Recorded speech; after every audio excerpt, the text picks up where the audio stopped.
You are in the middle of a story right now. Not this video, not the particular sequence of ideas and arguments being presented here, something larger and older than that. You are in the middle of a story about who you are, where you came from, what has happened to you, and where you are going. You carry this story with you everywhere. You update it continuously. You tell pieces of it to other people, and they tell pieces of their stories to you, and the exchange feels like one of the most fundamental things human beings do with each other. You have also, in your lifetime, consumed an extraordinary quantity of fictional stories. Novels and films and television series and video games and myths and fairy tales and news narratives and gossip about people you will never meet. If you add up all the hours you have spent engaged with stories, the total is almost certainly in the thousands, perhaps the tens of thousands. For most people in the modern world, the consumption of story is one of the primary ways they spend their waking hours. And almost no one asks why. Why does the human brain devote such an enormous portion of its time and its cognitive resources to the processing of stories? Why does the simulation of events that have not happened and people who do not exist produce such powerful emotional responses? Why do people cry at films? Why do they feel genuine grief at the death of a fictional character? Why do they lie awake thinking about a plot twist in a novel? Why do they feel genuine anxiety about whether people they have never met and who do not exist will be reunited by the end of the story? These are not trivial questions. They are questions about what the human brain is doing with a very large portion of its available cognitive resources, and the answers that evolutionary science and cognitive psychology have developed over the past 3 decades are both counterintuitive and profound. Let's begin with the most basic question. What is a story? The cognitive scientist Mark Turner at Case Western Reserve University has proposed one of the most influential accounts of what stories are and why the human mind is so drawn to them. In his 1996 book, The Literary Mind, Turner argued that narrative is not simply one cognitive ability among many. It is the fundamental cognitive instrument, the basic form in which the human mind organizes experience, plans action, and makes sense of the world. Turner's argument is that the mind's default mode of operation is not logical analysis or abstract reasoning. It is story. When you encounter a sequence of events, you automatically organize them into a narrative structure with agents, actions, causes, and consequences. When you plan for the future, you do it by imagining stories about what might happen. When you try to understand why something occurred, you construct a story about the sequence of events that led to it. When you explain yourself to others, you do it by telling a story. This is not a metaphor. Turner is making a claim about the actual cognitive architecture of the mind. The human brain is a story processing machine, and the reason it is a story processing machine, the evolutionary account of why this is so, is one of the most important stories in the science of human cognition.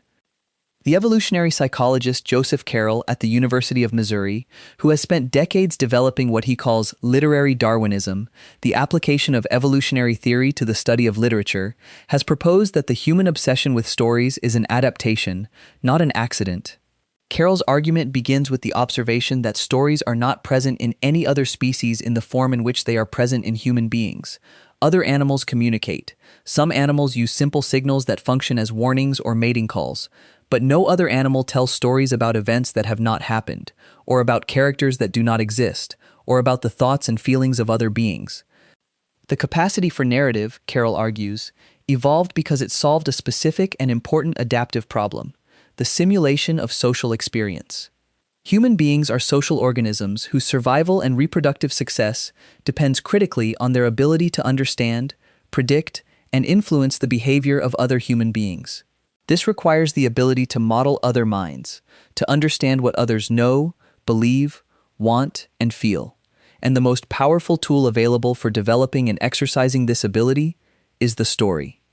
Every story is, at its core, a simulation of human experience. When you read a novel or watch a film, you are running a simulation of a social world, processing information about the beliefs, goals, emotions, and actions of multiple agents, tracking the relationships between them, modeling how they perceive each other, and predicting how their interactions will unfold. This is exactly the cognitive work that social life requires. Stories are, in Carroll's account, a low-cost, low-risk training environment for the social brain. The cognitive neuroscientist Uri Hasson at Princeton University has provided some of the most striking neuroscientific evidence for this account.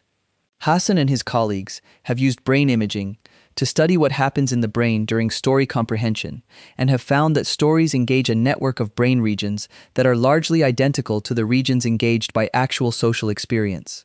When you process a story about a character having an emotionally significant experience, the brain regions active are the same regions that would be active if you were having that experience yourself. Stories do not engage a specialized story processing module. They engage the full social and emotional processing machinery of the human brain, running it in simulation mode.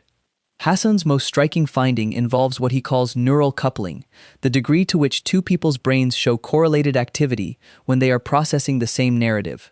In studies where one person told a story while another person listened, the neural activity in the listener's brain became correlated with the neural activity in the speaker's brain, with a slight delay corresponding to the processing time required to interpret the narrative. The degree of neural coupling predicted the quality of communication. The more strongly coupled the two brains, the better the listener understood and retained the story.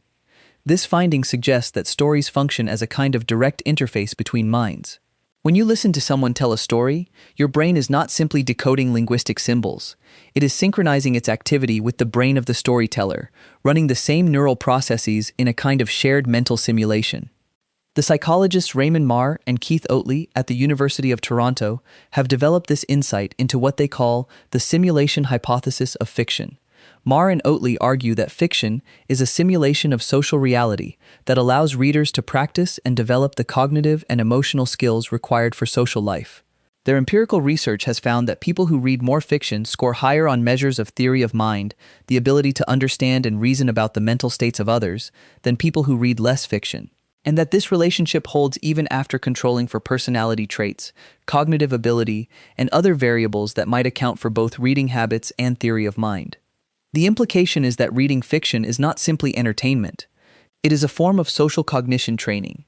The reader who has spent thousands of hours processing the inner lives of fictional characters has practiced the cognitive skills of perspective taking, empathy, and mental state modeling in a concentrated and varied way that real social experience rarely provides. Fiction gives readers access to an enormous range of social situations, emotional states, and perspectives that would be impossible to encounter directly in a single lifetime. The novelist and cognitive scientist Keith Oatley has pushed this argument further, proposing that emotions in fiction serve a specific function in this training. The emotional responses that readers experience when engaging with fiction, the anxiety for a protagonist in danger, the grief at a beloved character's death, the joy at an unexpected reunion, are not simply noise in the simulation. They are the medium through which the simulation trains the social brain. Emotions are the currency of social interaction, the signals through which people communicate their states, coordinate their behavior, and calibrate their relationships. By experiencing emotions in response to simulated social situations, readers are calibrating their emotional responses to a wide range of social scenarios. The anthropologist Christopher Boehm at the University of Southern California has contributed a different but complementary account of why stories are so central to human social life. Boehm's work on the egalitarianism of hunter-gatherer societies has documented that storytelling serves as a crucial mechanism of social control in small-scale human communities. Stories encode the norms and values of the group, illustrate the consequences of norm violation, celebrate the behaviors that the community values, and provide a shared framework of meaning that coordinates the behavior of group members. In every hunter-gatherer society ever studied, storytelling is a central social activity. People gather in the evenings around the fire and tell stories. The stories are about real events and fictional events, about ancestors and mythological figures, about moral exemplars and moral failures, about the behavior of animals and the nature of the cosmos. These stories are not simply entertainment. They are the primary medium through which the accumulated knowledge, values, and norms of the group are transmitted from one generation to the next. Boehm's account connects to the work of the evolutionary biologist David Sloan Wilson at Binghamton University, who has argued that cultural narratives function as adaptations at the level of groups, coherent systems of belief and value that enable groups to coordinate their behavior, maintain cooperative norms, and compete effectively with other groups. Stories, on this account, are not simply cognitive tools for individuals. They are the primary medium through which human groups maintain the shared representations that make coordinated group action possible. The literary scholar and cognitive scientist Lisa Zunshine at the University of Kentucky has developed an account of why certain narrative structures are more compelling than others, based on the concept of theory of mind and what she calls mind-reading stacking. Zunshine argues that the particular pleasure of complex narrative, the pleasure of a novel in which you must track the beliefs of multiple characters about each other's beliefs, arises from the exercise of theory of mind at multiple levels simultaneously. A simple narrative requires you to model one character's beliefs. A more complex narrative requires you to model what character A believes about what character B believes. A maximally complex narrative requires you to model what A believes about what B believes about what C intends. Zunshine argues that this stacking of mental state representations is cognitively demanding, but also cognitively pleasurable, and that the pleasure of complex fiction is substantially the pleasure of exercising this capacity at high intensity. This account helps explain why complex characters and unreliable narrators and stories with multiple perspectives are experienced as more satisfying than simple stories with transparent characters. The pleasure is not simply the pleasure of resolution or of narrative closure. It is the pleasure of high-intensity mental state modeling, of running the social brain at something close to its maximum capacity. The psychologist Jonathan Gottschall at Washington and Jefferson College, who wrote one of the most accessible accounts of the evolutionary science of storytelling in his 2012 book, The Storytelling Animal, has proposed that stories are so central to human life that they function as a kind of addiction. The story processing system, Gottschall argues, is not simply a useful cognitive tool that humans employ when needed. It is a system that runs continuously, that generates stories even when the human is asleep in the form of dreams, and that is so powerfully motivated that humans will seek out story experiences at significant personal cost, sacrificing sleep, productivity, and social connection to consume one more chapter or one more episode. The evolutionary origins of this addiction, Gottschall suggests, lie in the fitness advantages that accrued to individuals whose story processing systems were most active and most sophisticated. In the ancestral environment, the individual with the richest simulation of the social world, the one who had processed the most varied stories and developed the most sophisticated model of how human beings behave and what they want and how they can be understood, was the one best positioned to navigate the complex social landscape that determined survival and reproductive success. The story addiction is evolution's solution to the problem of social intelligence. It is the mechanism through which the social brain is kept in continuous training. What the evolutionary science of storytelling ultimately reveals is something important about what human beings are at their most fundamental. We are not primarily rational animals who happen to also tell stories. We are storytelling animals whose rationality is embedded in and organized by narrative. The stories you consume, the stories you tell, and the story you carry about yourself are not decorations on the surface of a more fundamental cognitive reality. They are the fundamental cognitive reality, the medium through which you understand the world, navigate social life, transmit knowledge across generations, and maintain the sense of continuous identity that makes you recognizably you. The reason you cannot stop watching the series, or reading the novel, or following the news narrative is not weakness. It is your social brain doing exactly what evolution built it to do, reaching for one more simulation of the social world.